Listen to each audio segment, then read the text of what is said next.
Bismillah wa alhamdulillah wa salatu wa salam ala rasulillah wa ala alihi wa sahbihi wa man ittaba'a huda amma ba'du fa aujourd'hui le 18 du mois de Dhul Hijjah de l'année 1443 après la hijra de notre prophète Muhammad sallallahu alayhi wa sallam, nous entamons le 22e cours de notre série d'assises sur l'explication des fondements de la sunna de l'imam Ahmad ibn Muhammad ibn Hanbal al-Shaybani rahimahullah ta'ala.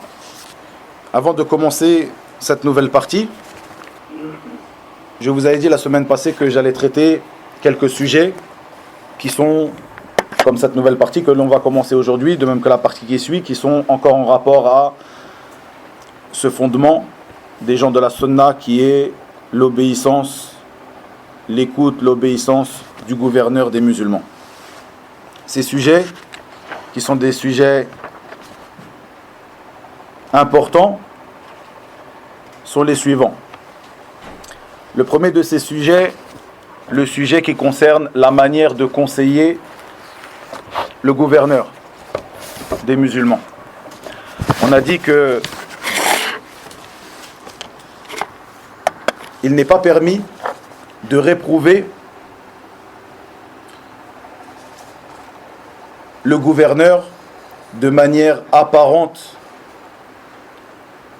de parler de ses défauts, de l'insulter, de le dénigrer, de le blasphémer. J'utilise le terme blasphémer car il va venir avec nous dans le livre ici. Et blasphémer veut dire en français tenir des propos injurieux envers ce qui est sacré ou respectable. Donc ce terme est bien utilisé ici dans la traduction. Donc tout ceci est interdit envers le gouverneur des musulmans. Comment donc les musulmans peuvent conseiller celui qui est à leur tête et qui les dirige? Il est rapporté dans la sunna la manière de conseiller le gouverneur. Le prophète Muhammad sallallahu alayhi wa sallam nous dit dans ce hadith qui est rapporté par l'imam Ahmad et autres, qui est un hadith authentique, il dit dans le sens de ses paroles, celui qui désire conseiller l'autorité, le gouverneur, qu'il ne lui affiche pas cela, qu'il ne fasse pas ce conseil de manière apparente, devant tout le monde, mais plutôt qu'il le prenne par la main et qu'il se retrouve seul avec lui.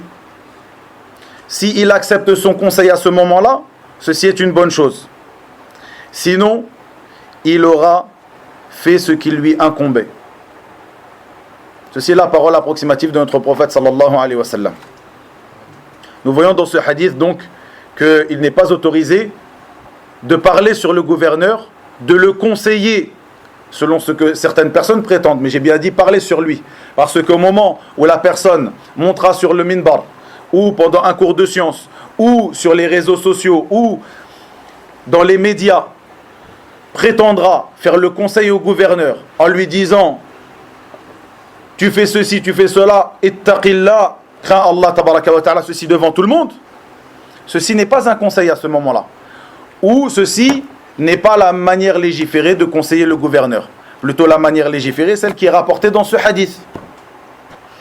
Ceci que le gouverneur soit présent devant toi au milieu d'un groupe de gens ou qu'il ne le soit pas. Et ceci est bien pire lorsque le gouverneur n'est pas présent. C'est-à-dire que ceci n'est pas permis, même si le gouverneur est devant toi, si tu fais cela au milieu d'un groupe de gens. Car le prophète sallallahu alayhi wa sallam dans ce hadith a dit qu'il le prenne par la main et qu'il se retrouve seul avec lui, qu'il lui fasse ce conseil en aparté. Donc qu'il soit présent devant toi, mais au milieu d'un autre groupe de gens, tu ne rentres pas dans la portée de ce hadith. Et ceci est pire encore lorsque ce dernier est loin, lorsque cette personne le réfute ou prétend le conseiller par l'intermédiaire des médias, d'un cours, d'une khutbah, etc., etc. Ceci est pire encore. Et comme je l'avais expliqué la semaine passée, comme à d'autres occasions, la parole du prophète sallallahu alayhi wa sallam que certaines de ces personnes utilisent pour légitimiser cet acte, ils disent, le prophète sallallahu alayhi wa sallam nous a bien dit, le meilleur des combats est une parole de vérité auprès d'un gouverneur injuste. Inda sultanin ja'ir. Inda, auprès de lui. Et nos savants ont réfuté ces personnes-là en leur disant, bien sûr, le prophète sallallahu alayhi wa sallam a dit cette parole, c'est une parole de vérité car elle vient de lui sallallahu alayhi wa sallam, mais c'est un hadith authentique.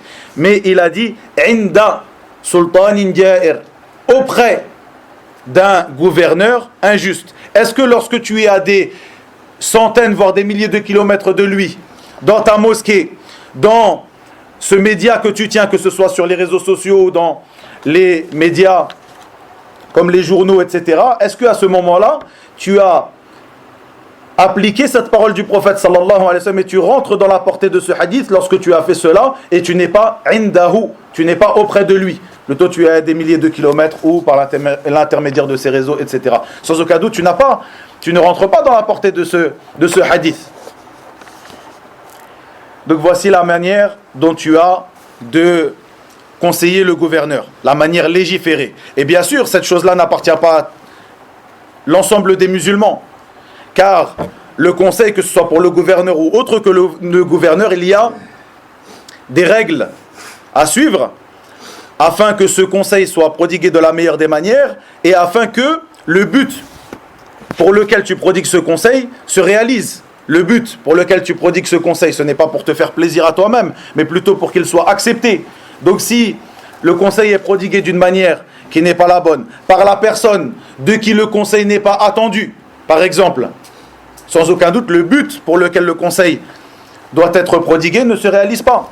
Donc ce n'est pas à tout à chacun de prodiguer ce conseil, même si de base, ceci est ouvert à tout à chacun, mais ce ne sera pas à tout à chacun de le prodiguer, car le but à ce moment-là ne sera pas réalisé.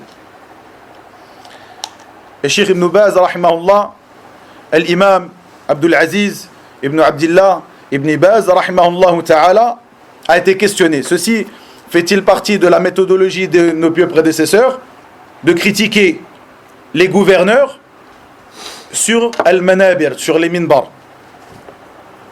Et quelle est la voie de nos pieux prédécesseurs concernant la manière de les conseiller? Il répondit, rahimahullah ta'ala, il n'est pas de la voie de nos pieux prédécesseurs d'afficher les défauts des gouverneurs et de les évoquer sur les minbars, car ceci amène à un désordre et au fait que les gens en viennent à ne plus écouter ni obéir dans le bien. Ceci amène aussi à discuter à propos de cela, donc de son obéissance, et à propos de ce qui nuit et ce qui ne profite pas.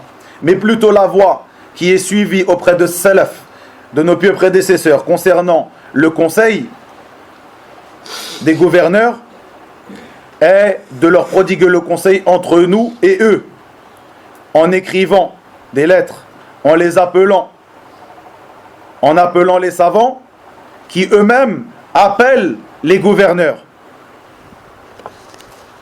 jusqu'à la fin de la fatwa de Al-Cheikh Al-Allama Ibn Baz, rahimahullah ta'ala. Le deuxième sujet que je voulais traiter aujourd'hui, que je n'ai pas eu le temps de traiter la semaine passée, concerne ad-du'a, l'invocation en faveur des gouverneurs. Faites bien attention, j'ai déjà évoqué ça dans les cours précédents. Il faut savoir que ceci fait partie de la voie des gens de la sunna, que ces derniers évoquent cela dans leur traité de la sunna. Comme vous l'avez entendu dans ce que j'avais évoqué, la partie où l'imam Abu Ja'far al-Tahawi, rahimahullah ta'ala, évoque dans sa croyance, qui est appelée al-Tahawiyya, évoque ce point, ce fondement concernant l'écoute et l'obéissance des gouverneurs. Il termina en disant « Et invoquez pour eux, et nous invoquons pour eux. » Pour eux. Aujourd'hui, où les facteurs qui nous permettent de connaître le bien du mal ont changé auprès de la plupart des gens, lorsqu'une personne invoque en faveur du gouverneur, lorsqu'une personne appelle à ce que nous appelons ici, qui sont les fondements de la sunna, cette personne est traitée de suppôt. Cette personne est traitée de personnes qui travaillent pour les gouverneurs, à leur botte. et autre que cela parmi ces paroles qu'il lance aux savants de la sunna et ceux qui les suivent. Donc ce qui fait partie des fondements de la sunna, c'est d'invoquer pour le gouverneur, pour que ce dernier soit réformé, pour que Allah Azza wa Jalla le réforme, car dans sa réforme il y a un bien pour l'ensemble de la communauté. À l'inverse de ce qui est connu et ce qui est répandu chez beaucoup de gens, qu'à partir du moment où une personne invoque pour le gouverneur, appelle à ce que nous appelons, cette personne est quelqu'un qui travaille pour lui. Et à l'inverse, celui qui insulte le gouverneur et qui invoque contre lui sur El-Manabir, cette personne-là est celui qui est quelqu'un de courageux. Allahu Akbar. Quelqu'un qui contredit la sunna du prophète sallallahu alayhi wa sallam est qualifié de courageux. Et celui qui pratique la sunna du prophète sallallahu alayhi wa sallam est celle qui a été suivie par nos pieux prédécesseurs après lui, est traité de quelqu'un qui ne l'est pas. Quelqu'un de peureux. Nous voyons que ce qui est rapporté de nos pieux prédécesseurs concernant cela, et comme nous l'avons évoqué la parole de l'imam al-Tahawi dans Al-Tahawiyya, de même que l'imam al-Barbahari, rahimahullah ta'ala, dans son livre Sharh al-Sunnah, a dit, faites bien attention, ce livre-là qui est un livre très important, Sharh al-Sunnah de l'imam al-Barbahari, qui évoque aussi beaucoup des fondements de la Sunnah, qui est plus fourni que le livre que nous étudions ici de l'imam Ahmad. Il dit dedans, dans le sens de ses paroles, lorsque tu vois un homme invoquer contre le gouverneur, sache que cette personne est un partisan des passions. Sahibu hawa. C'est un partisan des passions, c'est quelqu'un qui suit ses passions, quelqu'un qui suit les innovations. Et lorsque tu entends un homme invoquer en faveur du gouverneur pour que ce dernier soit réformé, sache que ce dernier est un partisan de la sunna, insha'Allah ta'ala.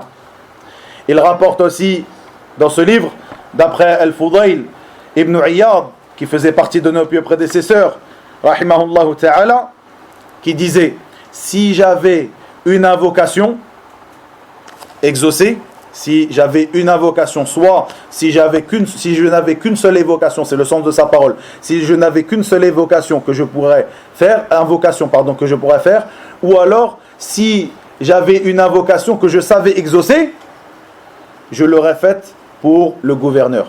Il est rapporté, donc j'aurais invoqué en faveur du gouverneur. Ceci est rapporté aussi de l'imam Ahmad ibn Muhammad ibn Hanbal, imam Ahl al-Sunnah, rahimahullah ta'ala. Puis il dit, Al-Barbahari, rahimahullah, nous avons donc été ordonnés d'invoquer en faveur de As-Sultan, du gouverneur, d'invoquer pour sa réforme, et nous n'avons pas été ordonnés d'invoquer contre lui. Et ceci même s'il est injuste, car son injustice est contre lui, contre sa propre personne et contre les musulmans, alors que sa réforme est pour lui-même et pour l'ensemble des musulmans, la masse des musulmans. Le dernier de ces sujets que je devais traiter la semaine passée est une ambiguïté. Tous ces sujets, je les ai traités un peu plus en détail dans la série de cours que nous avions fait il y a à peu près 2 ans ici dans cette même mosquée, concernant les caractéristiques principales des gens de la Sunna. Revenez à ces cours pour plus de détails. Ce dernier sujet, donc, qui est une réfutation à cette ambiguïté, qui est l'ambiguïté de ne devoir l'obéissance que au gouverneur général des musulmans, celui qui gouvernera l'ensemble des musulmans. À partir du moment où il y a des gouverneurs qui gouvernent chacun leur pays, même si ces gouverneurs sont musulmans, même si certains, donc, parmi ces gens-là qui ont cette ambiguïté, reconnaissent l'islam de ces gouverneurs, c'est-à-dire qu'ils ne les rendent pas mécréants, mais ils jugent que leur obéissance, ou que l'obéissance ne leur est pas due, car l'obéissance n'est due qu'au gouverneur général des musulmans, celui qui gouvernera l'ensemble des musulmans et pas une simple contrée ou une simple région des musulmans. J'évoquerai ici ce que j'avais évoqué dans cette série de cours de manière résumée. La parole de Al-Amir As-San'ani, rahimahullah, dans son livre Subul Salam, donc l'explication de Bulugh al-Maram de Al-Hafidh Ibn Hajar, rahimahullah, où il explique la parole du prophète sallallahu alayhi wa sallam rapportée par Abu Huraira radiyallahu anhu, où il dit sallallahu alayhi wa sallam dans le sens de ses paroles, celui qui se révolte et sort de l'obéissance au gouverneur se sera certes écarté du groupe Al-Jama'a. Il dit rahimahullah, donc Al-Amir As-San'ani, sa parole, celui qui se sera écarté, qui sera sorti de l'obéissance, c'est-à-dire l'obéissance du gouverneur, celui à propos de qui les gens se seront, ou celui autour de qui les gens se seront réunis. Et ce qui est voulu par le gouverneur ici, c'est le gouverneur de chaque contrée. De chaque contrée. Car en effet, les musulmans ne se sont pas réunis autour d'une seule personne, d'un seul gouverneur, qui gouverna l'ensemble des pays musulmans, ceci depuis longtemps, depuis l'époque de Ad-Dawla al-Abbasiyya, c'est-à-dire l'époque des Abbassides. Plutôt, depuis cette époque-là, chacun a gouverné une région, une contrée, à sa manière, selon son propre gouvernorat.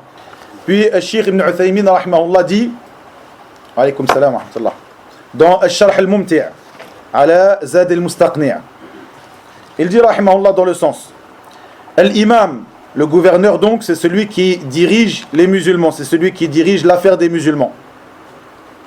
Et c'est celui qui dirige leur affaire au plus haut niveau de l'État.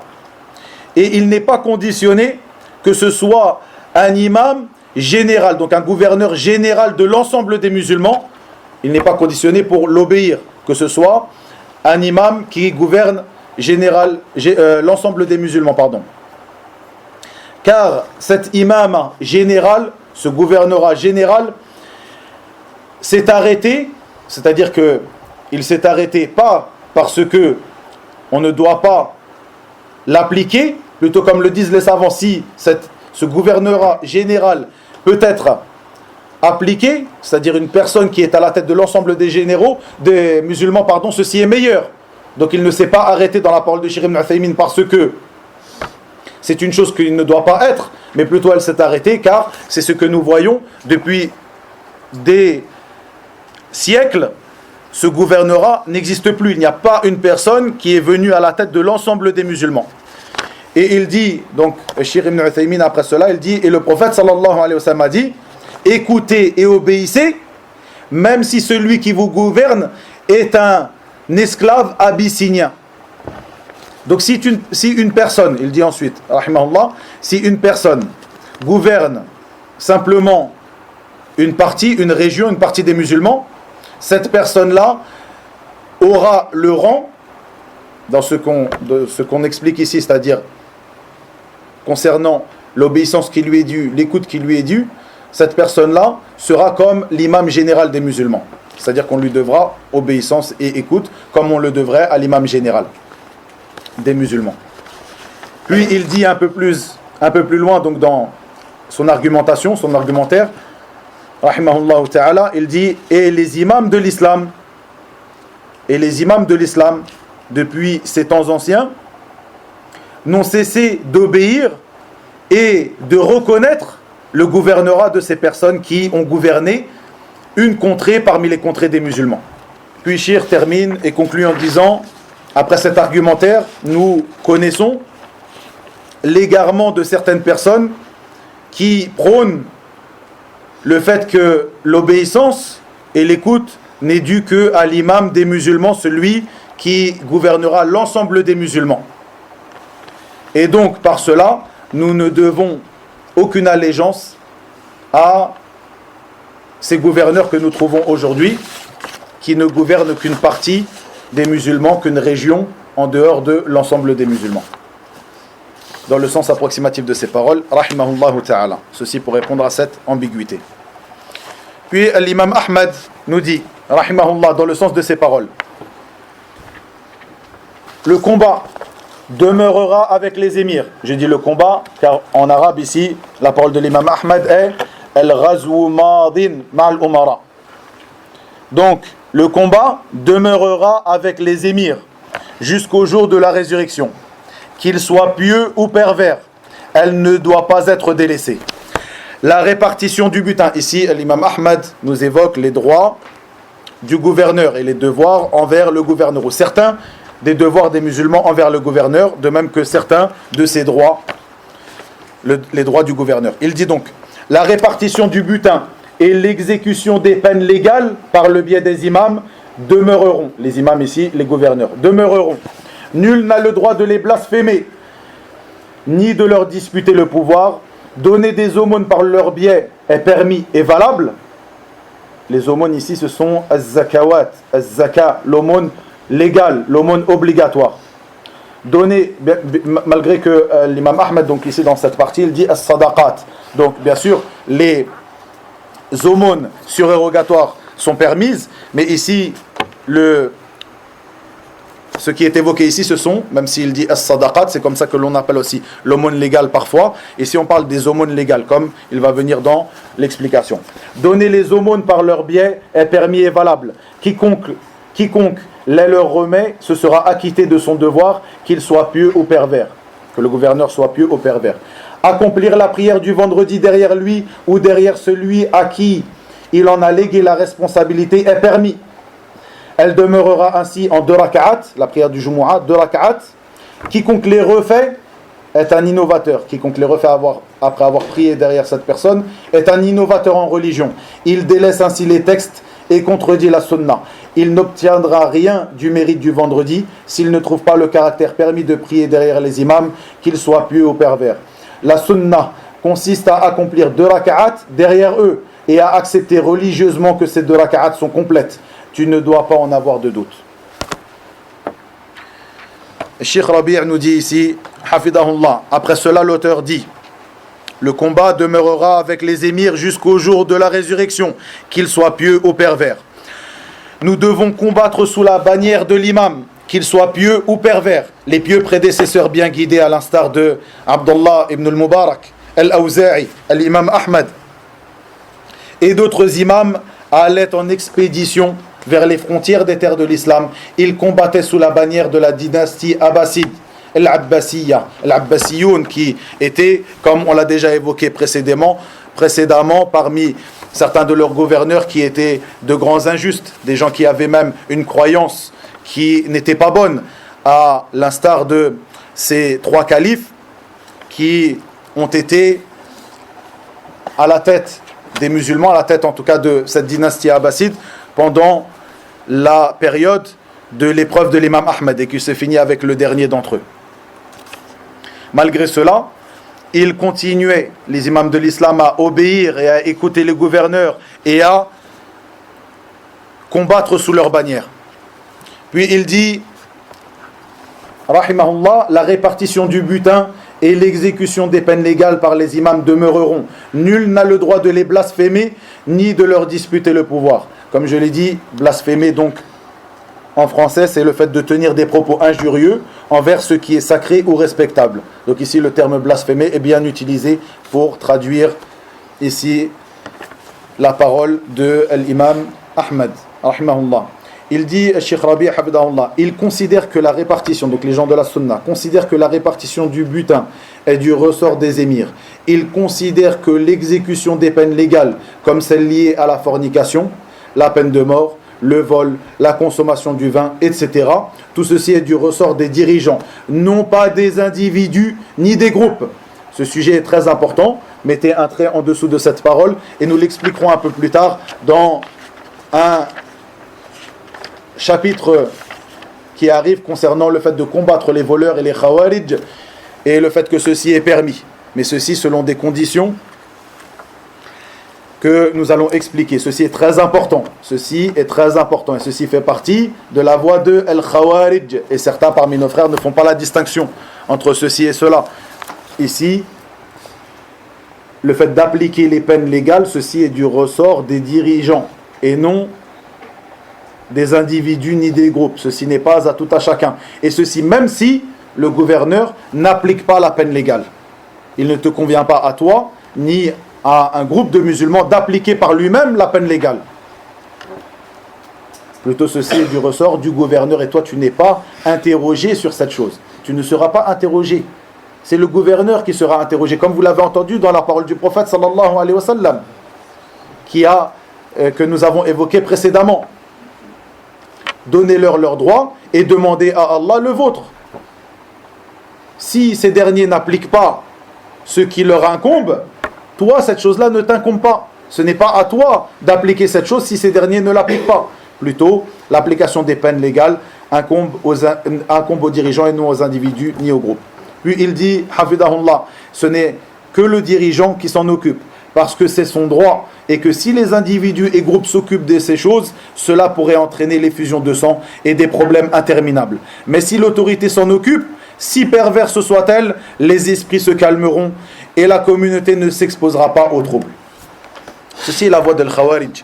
Et certains d'entre eux dans certains pays, parmi certains qui ont pris cette voie, la voie de l'Khawarij, et malgré que ceci est expliqué clairement dans les livres des gens de la Sunna, certaines personnes qui aiment leur religion, nous n'en doutons pas, parmi les gens qui souhaitent suivre la Sunna, trouvent quelque chose en eux-mêmes sur le fait que ces peines-là ne sont pas appliquées, et sans aucun doute l'ensemble d'entre nous trouve quelque chose en lui-même, que la loi d'Allah Azza wa Jal n'est pas appliquée sur la terre, mais ceci ne doit pas t'amener à faire justice toi-même, cette justice que Allah tabaraka wa ta'ala a ordonné de pratiquer au gouverneur des musulmans et pas à tout à chacun parmi les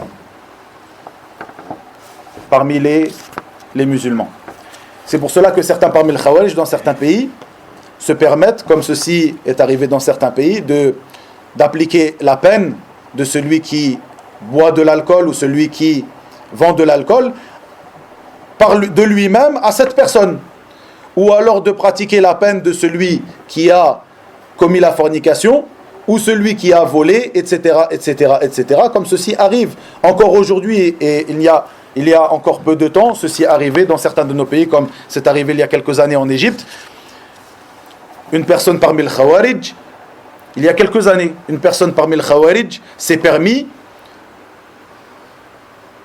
d'appliquer la peine que lui jugeait bon d'appliquer à une personne parmi les chrétiens qui vivent dans le pays, qui vendait de l'alcool. Ceci ne t'incombe pas. Toi, ce qui t'incombe à ce moment-là, en tant que musulman, sunni, salafi, c'est lorsque tu vois un munkar, lorsque tu vois quelque chose de répréhensible, de le communiquer aux autorités. De le communiquer aux autorités. Un tel, dans tel endroit, vend de l'alcool. Faites ce que vous avez à faire. Si ces derniers n'appliquent pas ce qui leur incombe d'appliquer, toi tu as fait ce qui t'incombait. Puis il dit, nul n'a le droit de les blasphémer. Cheikh Rabi' de dire ici, Hafidahullah, que cela soit au sujet de l'exécution d'une peine légale ou de la distribution du butin, comme l'a fait Dhul Khuwaysira. Dhul Khuwaysira at-Tamimi Hurqus, et parfois il est appelé Hurqus avec as-sin ou sad. Hurqus ibn Zuhayr as-Sa'di at-Tamimi Dhul Khuwaysira. Cette personne qui, comme il est rapporté dans les deux recueils authentiques, lorsque le prophète sallallahu alayhi wa sallam a distribué le butin après la bataille de Al-Shabab, l'histoire de Dhul Khuwaysira, c'était lors de quelle bataille?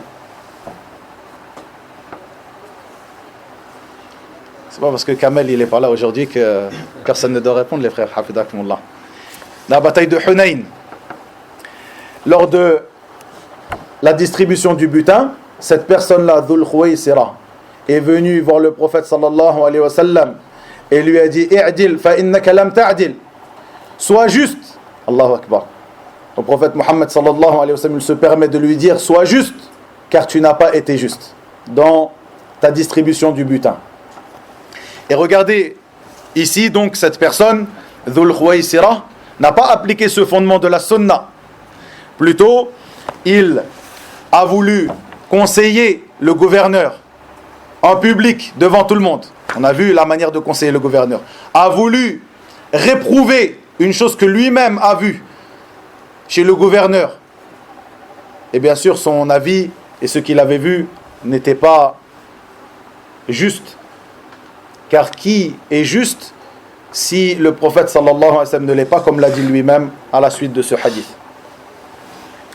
De même que, une chose très importante, vous voyez, que l'imam Muslim, rahimahullah, a rapporté dans son sahih, dans son recueil authentique de hadith, les ahadiths traitant de l'khawarij. Parmi ces hadiths, ce hadith-là, dans quel livre?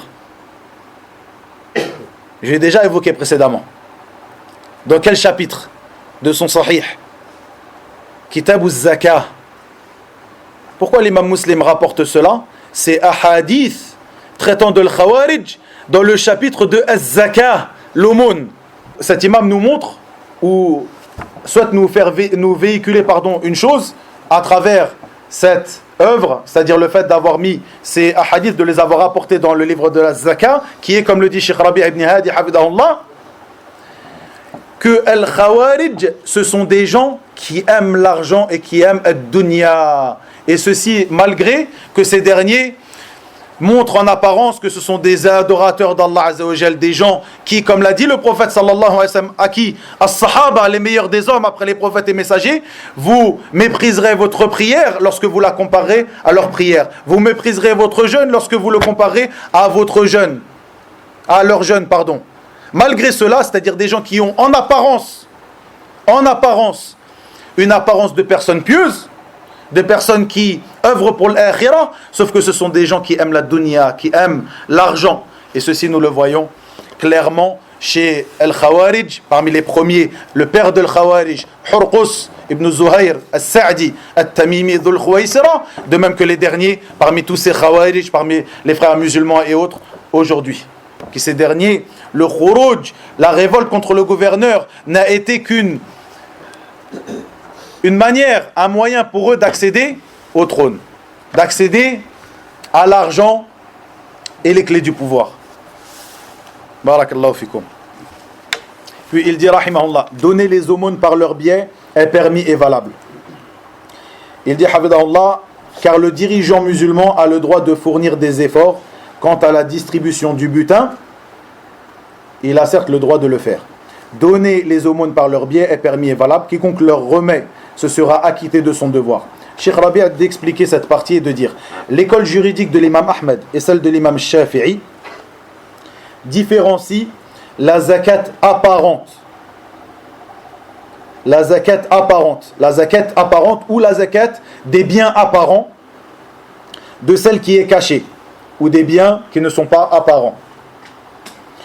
Les biens apparents, ce sont les biens, comme l'a dit ici le traducteur, le bétail et les produits agricoles, c'est-à-dire des biens qui sont apparents, que la personne ne peut pas cacher. C'est-à-dire qu'elle a des biens du bétail, si le gouverneur ou autre que le gouverneur regarde ces biens, il sait que cette personne-là a 40 moutons, donc il se doit de donner az-zakat dessus.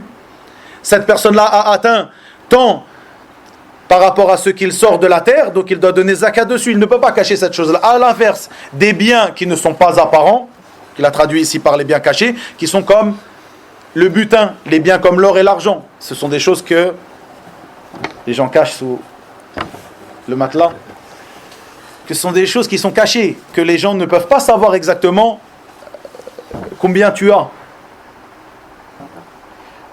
Et c'est une appellation que donne al-fuqaha concernant az-zakat. Donc il dit ici que l'école juridique de l'imam Ahmed et de l'imam Shafi'i différencie la zakat des biens apparents de celle des biens cachés. Il considère que la zakat apparente est remise à l'autorité. Cette zakat des biens apparentes doit être remise à l'autorité. Quant à la zakat cachée, telle que l'or, l'argent et les produits commerciaux, la personne en charge s'en occupe. C'est-à-dire chacun donne sa zakat. Chacun donne sa zakat aux ayants droit. Attention, ceci de l'imam Ahmed et de l'imam Shafi'i, de même que d'autres parmi al-a'imma, ne veut pas dire que si l'imam, le gouverneur, demande, et ceci est son droit, à ce que zakat al-mal lui soit versé à lui, c'est-à-dire qu'il envoie ceux qui récoltent la zakat pour pouvoir lui-même la donner aux ayants droit, si le gouverneur décide d'emprunter cette voie, donc envoie les personnes pour récupérer la zakat ou met à disposition une manière pour pouvoir lui donner la zakat et que c'est lui qui s'en occupe, à partir de là, tu devras lui donner à lui.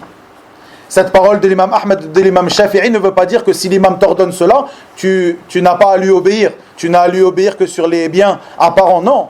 Là, on parle, si l'imam ne t'oblige pas cela, si l'imam ne met pas cela en condition. Plutôt, comme il dit Al-Sheikh ici, celui dont les moyens ont atteint un-nisab, le quota de la zakat, que ce soit de l'or, de l'argent ou du commerce, il a le droit de donner personnellement cette zakat aux ayants droit. Certains préfèrent qu'il la donne personnellement afin qu'il se rassure que celle-ci soit parvenue aux ayants droit.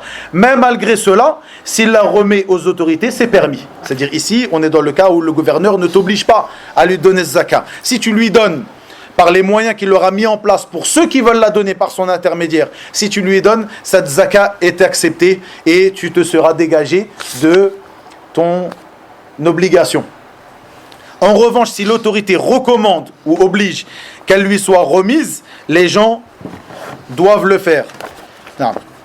Ici, la parole du traducteur recommande. On va vérifier ce qu'implique le terme recommandé dans la langue française. Mais Cheikh Rabi' dans son sharh a dit talabaha, si le gouverneur talabaha, c'est-à-dire qu'il la demande, pas la recommande, il la demande. C'est un ordre. Je vais vérifier quand même le terme recommandé en français. Est-ce qu'il est bon de l'utiliser ici? Donc en revanche, si l'autorité demande qu'elle lui soit remise, les gens doivent le faire. S'il refuse de le faire, il a le droit de les combattre comme les compagnons, et à leur tête Abu Bakr, As-Siddiq, le Khalifatu Rasulillahi sallallahu alayhi wa sallam, les combattirent comme les compagnons, radiyallahu anhum, et à leur tête Abu Bakr, radiyallahu anhu, combattirent ceux qui refusèrent de donner la zakat. Puis, l'imam Ahmed de dire accomplir la prière du vendredi derrière lui ou derrière celui à qui il en a légué la responsabilité est permis. Cheikh Rabi a d'expliquer de dire, hafidahullah, il s'agit de la prière du vendredi accomplie derrière l'autorité ou derrière celui qui en a légué ou à qui il en a légué la responsabilité, les émirs, les juges, les imams des mosquées et autres. L'auteur dit, ici quand il dit les imams des mosquées, vous avez compris, on parle dans un pays musulman. Ici, une chose qui est importante, qu'on entend une certaine ambiguïté qui vient chez certaines personnes parmi les gens de la masse, ils disent l'imam, c'est lui qui a l'autorité. Ici pour nous, il parle ici, pour nous ici par exemple en France, l'imam de la mosquée, c'est lui qui a l'autorité. S'il t'ordonne de faire quelque chose, tu dois obéir. L'imam, il a l'autorité dans sa mosquée. L'imam, c'est lui qui a l'autorité dans sa mosquée. Mais à l'extérieur de sa mosquée, il n'a pas d'autorité sur toi. Ce n'est pas le gouverneur des musulmans. L'imam, ici, dans un pays non musulman, il n'y a pas de gouverneur musulman. Ici, l'imam, ce n'est pas lui qui a l'autorité. De même que dans certains pays musulmans ou dans certaines mosquées, ce sont des mosquées qui sont dirigé par le ministère de l'orientation religieuse. À partir de là, cet imam-là, il aurait été placé par ceux qui ont été placés par le gouverneur. Donc, à ce moment-là, il rentre dans la parole de Cheikh Rabi' ici. Mais dans certaines mosquées qui sont des mosquées, comme on pourrait dire, des mosquées qui ne sont pas sous la direction du ministère de l'orientation religieuse, comme la mosquée de quelqu'un qui aura construit une mosquée et qui ne se revendique pas du ministère, ou que le ministère ne revendique pas cette mosquée-là, c'est-à-dire que n'importe qui, même celui qui a construit la mosquée et l'imam, cette personne-là n'a rien à voir avec le gouverneur en soi, même si cette personne fait partie des musulmans et qu'il obéit au gouverneur. Vous avez compris? Donc à partir de là, revenons à cela. Et ceci, bien sûr, dans les pays musulmans aussi, selon ce que le gouverneur aura donné comme pouvoir aux imams des mosquées. C'est-à-dire, on ne dit pas que l'imam de la mosquée, pareil, s'il vient chez toi et il t'ordonne de faire quelque chose, que ce soit dans un pays musulman, c'est comme si tu avais obéi au gouverneur. Non. Chacun, en fonction de l'époque et de ce que le gouverneur lui aura donné comme pouvoir. Et donc, pour répondre à cette ambiguïté, donc l'imam est celui qui a l'autorité dans sa mosquée, mais pas à l'extérieur de la mosquée. Vous avez compris? Certaines personnes, j'ai déjà entendu cette parole de certaines personnes parmi les gens de la masse, ils disent, il faut écouter parce que c'est l'imam qui a dit, l'imam c'est notre gouverneur ici. Non. L'imam, il s'occupe de sa mosquée, il a son autorité à l'intérieur de la mosquée.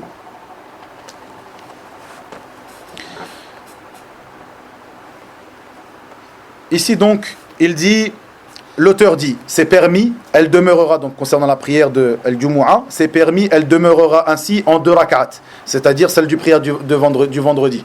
C'est une prière qui est valide, 2 rak'at, comme nous prions le vendredi. Quiconque les refait est un innovateur en religion. Bien sûr, ceci existe. Il y a des gens qui viennent prier le Jumu'ah avec nous, mais qui refont leur prière après l'avoir prié. De même que les autres prières, autres que le Jumu'ah, qui, lorsqu'ils se retrouvent dans une mosquée, des gens de la sunna, ces gens qui ne rendent pas comme eux, mécréant les gouverneurs, qui ne jugent pas de la mécréance des gouverneurs, et par la suite de l'ensemble de la communauté, etc., comme c'est la voix de Sayyid Qutb et de ses suiveurs, Sayyid Qutb qui lui ne priait pas le Jumu'ah avec les musulmans, puisqu'il voyait la mécréance du gouverneur, et par cela, la mécréance de ceux qui ne le rendaient pas mécréant, donc la grande majorité de la communauté. Ceci existe encore, des gens qui viennent prier avec nous le Jumu'ah, qui recommencent leur prière parce que cette personne-là qui est montée sur le minbar, c'est quelqu'un parmi les gens de la sunna. Quiconque les refait est un innovateur en religion. Écoutez ce jugement de l'imam Ahmed. Quiconque les refait est un innovateur en religion. Il n'a pas suivi ce fondement de la sunna. Ceci même s'il croit en ce que croient les gens de la sunna concernant les noms et attributs d'Allah tabaraka wa ta'ala. Même concernant al-hawd wal-mizan, la balance, le bassin et autres que cela parmi ces fondements que nous avons évoqués. Celui qui l'a refait, regardez bien, ici nous voyons clairement le sens de al-asl, le fondement, dans cette science que nous étudions, la science du manhaj, la science de l'aqida, ce sens de al-asl, ce fondement. Donc il dit, quiconque les refait est un innovateur en religion. Certaines personnes, comme le dit Cheikh Rabi ici, certaines personnes refont la prière du vendredi, pensant qu'elles ont une excuse, soit parce qu'elle n'a pas atteint le chiffre de 4, certaines personnes, soit parce qu'elles trouvent que la prière de l'imam n'est pas valable, pour les raisons que j'ai citées. Cette personne est pire que la précédente, c'est une innovatrice en religion. Si l'imam est un innovateur en religion, prie le vendredi derrière lui. Ne refais pas la prière. S'il est injuste, prie derrière lui, sans refaire la prière. Si tu la refais, c'est que tu es un innovateur en religion. La sunna consiste à accomplir 2 rak'at derrière eux et à accepter religieusement que ces 2 rak'at soient complètes. Tu ne dois point en avoir de doute. Ici, pour expliquer cette partie, il faut savoir que certains parmi les gens donc de l'égarement, parmi les Khawarij, refont leur prière de Al-Jumu'ah après avoir prié derrière les gens de la Sunna. Certains d'entre eux ne prient même pas avec les gens de la Sunna. Parmi eux, et encore une fois, on va évoquer une personne qui faisait partie des imams, des grands savants, mais qui s'est égaré en suivant la voie de Khawarij. Nous avons évoqué pas la semaine passée bien sûr, au cours dernier, il y a 2 semaines, une personne, et j'avais dit que en cette personne il y a un rappel pour nous et une exhortation. Une personne qui faisait partie des imams et des grands savants de la sunna, qui s'est égarée et qui est tombée dans la voie de Khawarij. Qui est cette personne que j'avais évoquée? Vous vous rappelez son nom? Salih, tfaddal. Ahsant, Imran ibn Hittan. Cette personne-là, qui était parmi les imams de la sunna, les imams du hadith, malgré cela, les grands savants, malgré cela, cette personne qui s'est mariée avec une femme, qui, comme on le dit, était très belle, qui a voulu se marier avec elle alors que cette personne faisait partie de l'Khawarij, cette femme. Et il disait, lorsqu'on l'a mis en garde, je vais l'appeler et elle va changer, elle va revenir vers la sunna. Et c'est lui qui a changé et qui s'est égaré dans la voie de l'Khawarij après cela. Et c'est devenu une exhortation pour tous ceux qui sont venus après lui. Et nous revenons encore une fois à ces premiers chapitres des fondements de la sunna sur l'interdiction de s'asseoir avec les gens de l'innovation, l'interdiction de se disputer avec eux en religion, l'interdiction de débattre avec eux. Regardez. Une autre personne ici, Al-Hassan ibn Salih ibn Hayy. Al-Hassan ibn Salih ibn Hayy. Cette personne-là qui faisait partie des grands savants de la sunna, et cette personne qui, lui, s'est égarée et a suivi la voie de Al-Khawarij. Juste pour aussi rajouter, donc comme je l'avais rajouté il y a 2 semaines, Imran ibn Hittan qui faisait partie de Al-Khawarij. Comment? On a dit quelle sorte de Khawarij? Hein? Al-Qa'ada ou Al-Qa'diyya. Ahsant. Ceux qui sont assis, ceux qui embellissent aux gens la révolte contre le gouverneur, mais qui eux ne sortent pas. Comme cela, Al-Hassan ibn Salih faisait partie de Al-Khawarij Al-Qa'diyya. Cette personne qui, lui, ne priait pas le Jumu'ah. Il ne priait pas le Jumu'ah derrière les imams, les gouverneurs, injustes, comme il le dit. Et c'est une personne qui a passé des années sans prier le Jumu'ah. Cette personne, comment étaient les gens de la Sunna à son époque, parmi nos pieux prédécesseurs? Comment était-il avec lui, malgré que c'était quelqu'un qui avait beaucoup de science? Comment était-il? Il est rapporté de Sufyan ibn Sa'id al-Thawri, qui est mort en quelle année? Sufyan al-Thawri. Ahsantum, 161, Ahsantum. Sufyan ibn Sa'id al-Thawri, ce grand imam parmi les imams de la Sunna, qui, lorsqu'on venait le voir et on lui disait Al-Hassan ibn Salih ibn Hayy te passe le salam, il disait Ana ala al-amr al-awwal. Moi je suis sur ce sur quoi étaient les premiers, c'est-à-dire je suis sur la Sunna, je ne lui rends pas le salam. Il me passe le salam, je ne lui rends pas le salam. Moi je suis sur ce sur quoi étaient les gens de la Sunna, je ne passe pas le salam à cette personne. C'est comme ça qu'il se comportait avec ces gens-là. De même ici, un petit sujet, avant de venir à un dernier point et de clôturer dessus, un petit sujet concernant le fait de prier derrière quelqu'un que tu ne connais pas et dont tu ne connais pas son manhaj. Ceci est, comme l'a évoqué ici Cheikh Rabi', une personne que tu ne connais pas ou une personne, telle et telle personne parmi l'a'immat prie derrière lui. Il ne fait pas partie de la sunna de demander sur la voix d'une personne avant de prier derrière lui. Faites bien attention. Ceci est une innovation, comme l'a dit celui qui a expliqué At-Tahawiyya ibn Abil Izz al-Hanafi, rahimahullah ta'ala. Dans son explication de At-Tahawiyya, elle dit ceci fait partie des innovations. Le fait de demander sur le manhaj d'une personne avant de prier derrière lui. Ici, on ne parle pas de certains cas particuliers où une personne, il serait notoire de lui telle et telle chose et des choses qui l'ont amené à de la mécréance, etc., etc. Là, on ne parle pas de cela. Il y a certains cas particuliers, mais de manière générale, dans tous les cas, c'est une chose générale.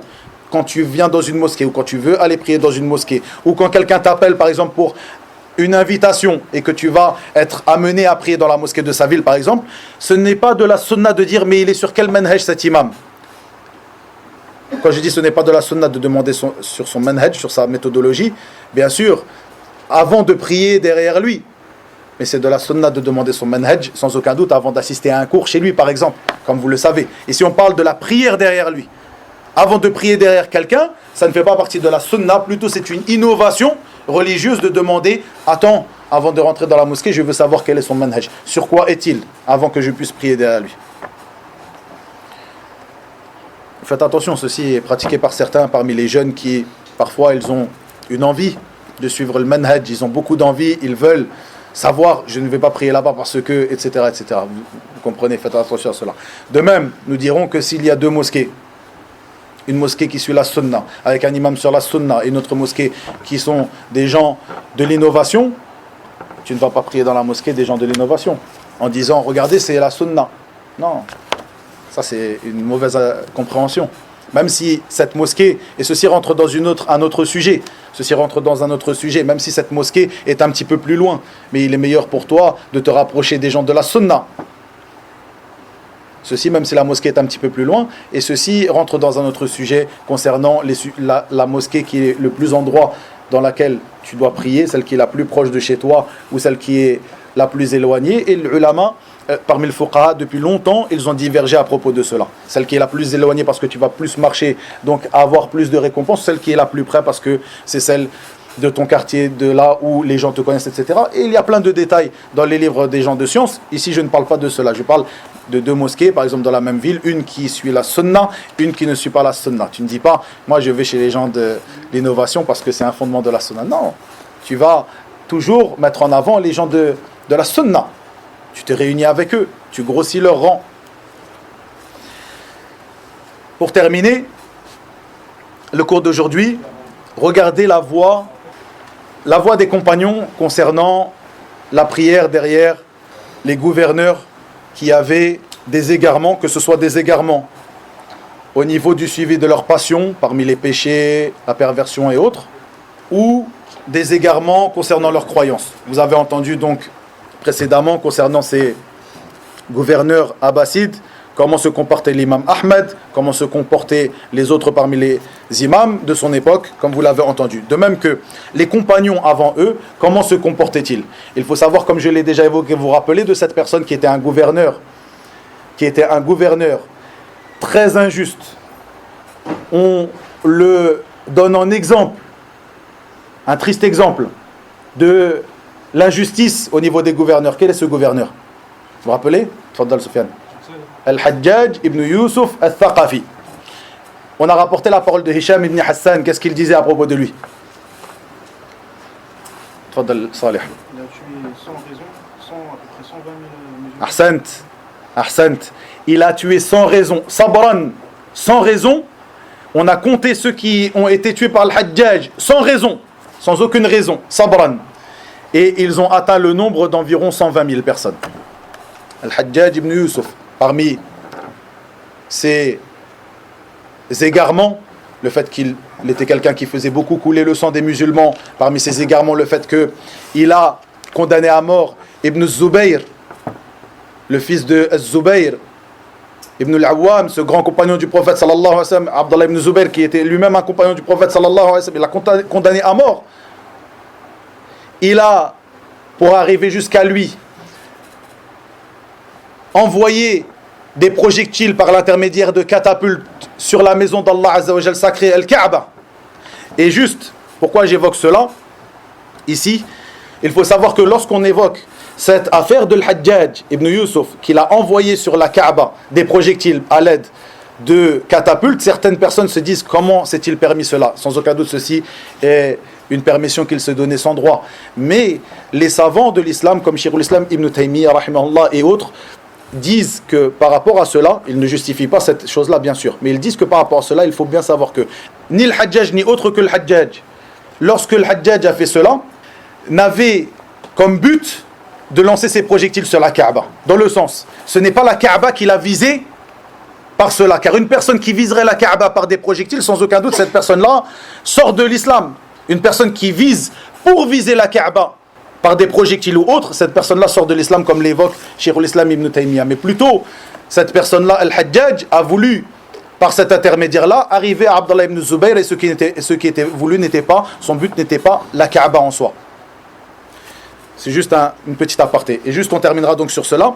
Abdallah ibn Omar, Anas ibn Malik et autres que eux parmi les compagnons qui vivaient encore à son époque, radiyallahu anhum ajma'in, priaient derrière Al-Hajjaj ibn Yusuf al-Thaqafi, ce grand injuste. Ils priaient derrière lui. Et lorsque les gens, comme on le verra dans le cours prochain, les gens venaient le voir, Abdallah ibn Omar et Anas et autres, lorsqu'ils venaient le voir pour se révolter, les gens parmi les suiveurs at-tabi'in, certains qui voulaient se révolter contre Al-Hajjaj de par sa grande injustice, il disait patientez. Et Anas ibn Malik de rapporter la parole du prophète sallallahu alayhi wa sallam, il disait patiente, et il disait il n'y a pas dans le sens de ses paroles, il n'y a pas un siècle, il n'y a pas une période, il n'y a pas un temps sans que celui qui viendra après soit pire que son prédécesseur. J'ai entendu cela de votre prophète sallallahu alayhi wa sallam. Et donc il priait derrière lui. De même que Abdullah ibn Mas'ud radiyallahu anhu, parmi les grands compagnons, min as-sabiqin al-awwalin, Abdullah ibn Mas'ud radiyallahu anhu, ce grand compagnon, lorsqu'il pria un jour la prière de l'Fajr derrière un gouverneur qui était Al-Walid ibn Uqbah ibn Abi Mu'ayt. Ce dernier qui était connu, malgré qu'il était gouverneur, ce dernier, il était gouverneur d'une contrée, parmi les contrées des musulmans. Il était connu comme quelqu'un qui buvait de l'alcool, qui buvait du vin.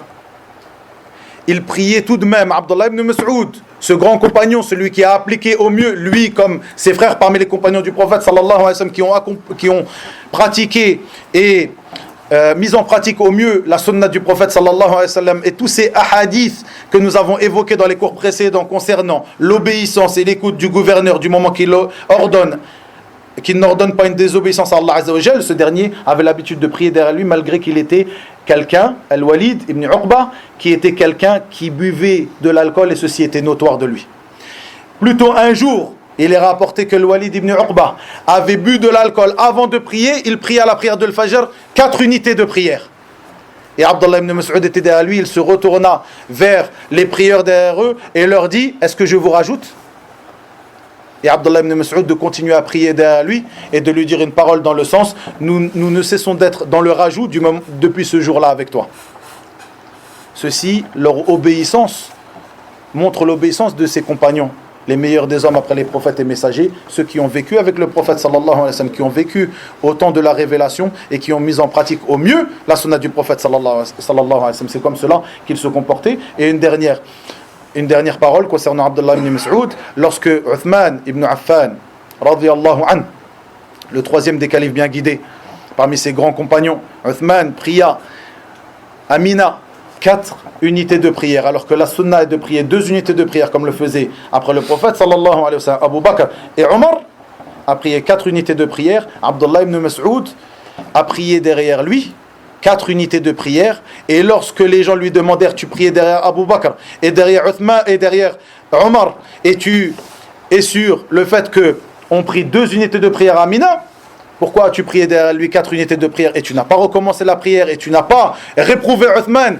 directement en lui disant tu pries devant tout le monde comme cela, tu pries 4 unités, etc. devant tout le monde? Non. Il dit al-khilaf ou shar, la divergence est un mal. Et ceci selon ce que voyait Uthman concernant cette règle religieuse, et c'est une parole sur laquelle le fuqaha ont parlé après cela. Est-ce que le prophète sallallahu alayhi wa sallam et ses 2 compagnons après lui, Abu Bakr et Omar, ne priaient 2 rak'at à Mina pour le fait qu'ils étaient en voyage ou parce que ça fait partie des rites du pèlerinage de Nusuk, etc. C'est une chose qui est traitée auprès des gens de science, al-fuqaha. Mais ici, nous voyons que Abdullah ibn Mas'ud, malgré qu'il voyait qu'on priait 2 rak'at, malgré que le prophète sallallahu alayhi wa sallam ne priait que 2 rak'at, malgré que Abu Bakr et Omar après lui ne priaient que 2 rak'at, ce grand compagnon, Uthman, a prié 4 rak'at au lieu de 2. Abdullah ibn Mas'ud pria derrière lui 4 rak'at, derrière le gouverneur des musulmans. Il respecta son avis, il pria derrière lui, il ne se révolta pas. Wa ila huna wa billahi tawfiq wa sallallahu wa sallam wa barak ala nabiyyina Muhammad walhamdulillahi rabbil alamin.